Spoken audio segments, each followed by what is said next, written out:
먼저 윤석열 대통령 지지율 매주 보고 있으니까요. 보겠습니다. 리얼미터 조사 그리고 갤럽 조사 모두 떨어진 것으로 나타났는데요. 먼저 김영준 교수님은 윤석열 대통령 지지율 하락했거든요. 그렇죠. 어떤 이유가 가장 컸다고 보세요?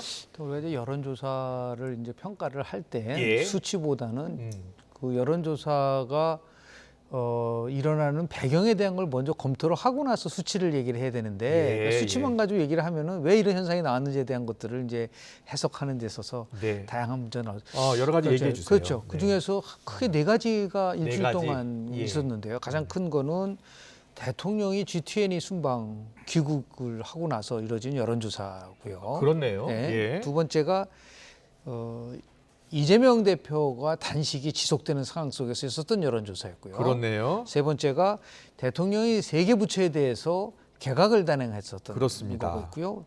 그리고 마지막으로는 북한 김정은이 푸틴 대통령과 만나서 그렇네요. 북러 회담. 예. 이 네 가지가 네 가지 이슈가 있었어요. 예. 그러면 이게 이제 여론에 어떻게 흐름에 이제 반영이 될 거냐라는 걸 가지고 우리가 따져본다면 네. 분명한 거는 여당은 기대한 만큼의 효과를 좀 가져오지 못했다라는 아. 거로 이제 우리 수치로상으로는 해석할 수밖에 없는 예, 거죠. 예. 왜냐하면 한국갤럽은 8월 4주서부터 시작해서 9월 2주까지 네 차례에 걸쳐서 지금 연속적으로 하락을 하고 있어요. 그렇네요. 34, 33, 33, 31. 예. 긍정의 31%, 2%가 떨어졌지만 더 중요한 거는 8월 2주서부터 9월 한 달 동안 지속적으로 이게 지금 하락하고 있다는 부분인 거거든요. 네, 네. 그러니까 이런 여러 가지 외교 활동도 실은 반영이 되고 있지 않다는 것을 보여주고 개각도 반영되고 있지 않다는 걸 보여주는 거 반면에 리얼미터 조사 리얼미터도 보여주세요. 마찬가지로 예. 특히 이제 한국갤럽에서 부정이 60%가 됐다는 게 좀 함의가 있어요. 예. 지금 처음으로 이제 60%까지 올라간 거거든요. 아. 그런데 지금 리얼미터 조사도 보면은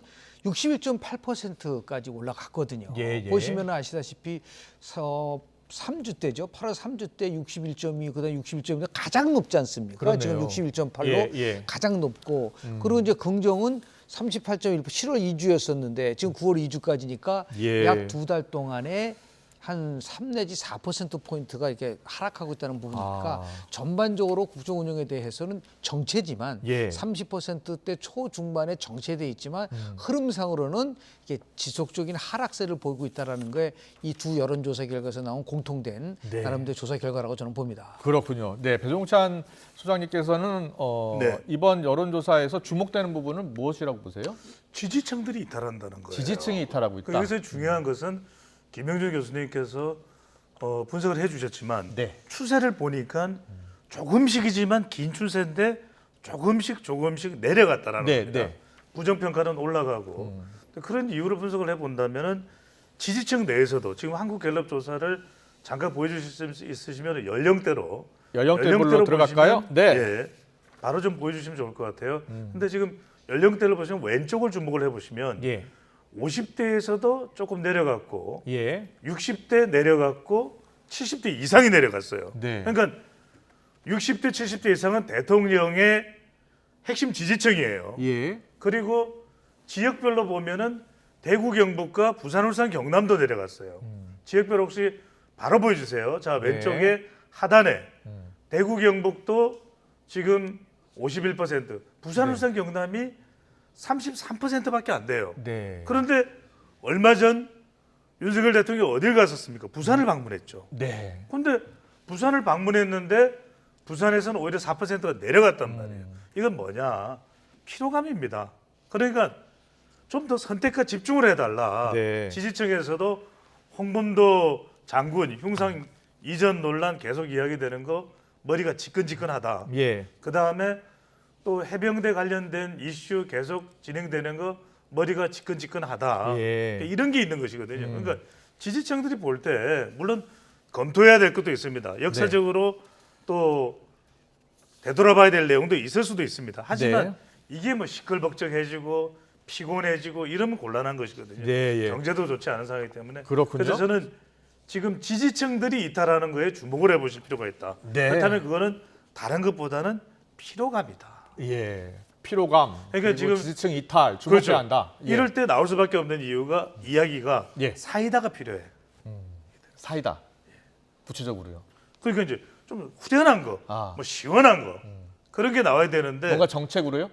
아니 정책이든 행동이든 근데 예. 윤석열 대통령은 지금 다른 것보다는 스타일 부분이거든요. 예. 그래서 때로는 어떤 스타일이 물론 쉽지는 않지만 좀 화끈하고 사이다 같은 그런 스타일이 나올 필요도 있는 것이겠죠. 긍정평가, 부정평가 이유도 있습니까? 좀 이유도 올려주실래요?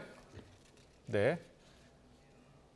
긍정평가, 부정평가 이유 보겠습니다. 긍정평가 외교가 32, 부정평가 후쿠시마 오염수 방류 문제가 여전히 15로 가장 높았습니다.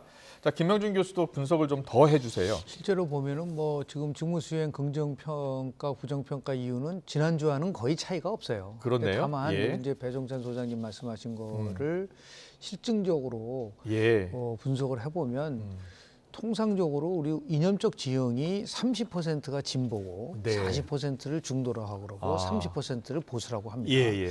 근데 그 중도층을 또 쪼개서 보면은 20%는 중도 진보라고 그러고 아. 나머지 20%는 중도 보수라고 얘기를 하고 있는 거예요. 예. 그런데 지금 나온 추세로 보면은 대통령의 강한 이념적인 정체성 문제를 가지고 논쟁을 벌이니까 아. 이 30%는 똘똘 뭉치는 거예요. 예. 그런데 중도 진보에서 움직이고 있지는 않다라는 겁니다. 아. 그래서 지금 30에서 34%, 5% 이렇게 고착화되는 부분들이 있기 때문에 예. 그러니까 이념 논쟁, 대통령이 자기가 신념을 갖고 이념적인 부분에 대한 정체성을 확립하는 것을 뭐라 그럴 수는 없어요. 왜냐하면 네.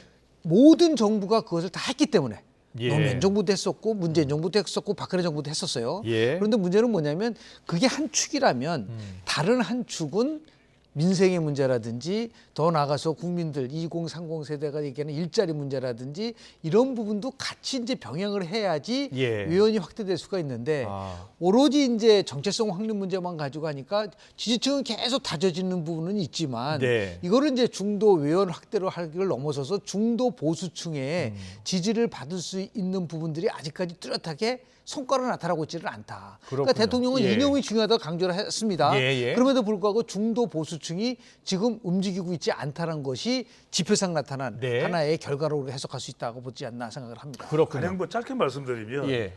이번에 이제 2차 개각 같은 경우에도 뭐 해전문 인사다 또는 강성 인사다라고 평가를 받으면은 무당청이나 중도청이나 수도권이나 청년청 이런 뭐 우리가 중수청이 중요하다 그러거든요. 예. 대통령 지지율에도 중요합니다.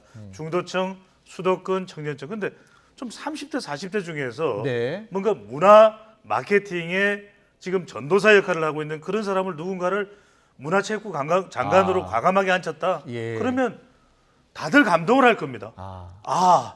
이게 윤석열 대통령 인사가 네. 이럴 때 뭔가 나오는구나. 한 방이 있구나.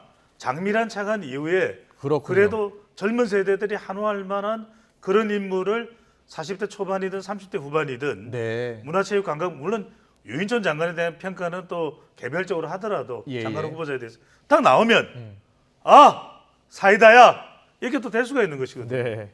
알겠습니다.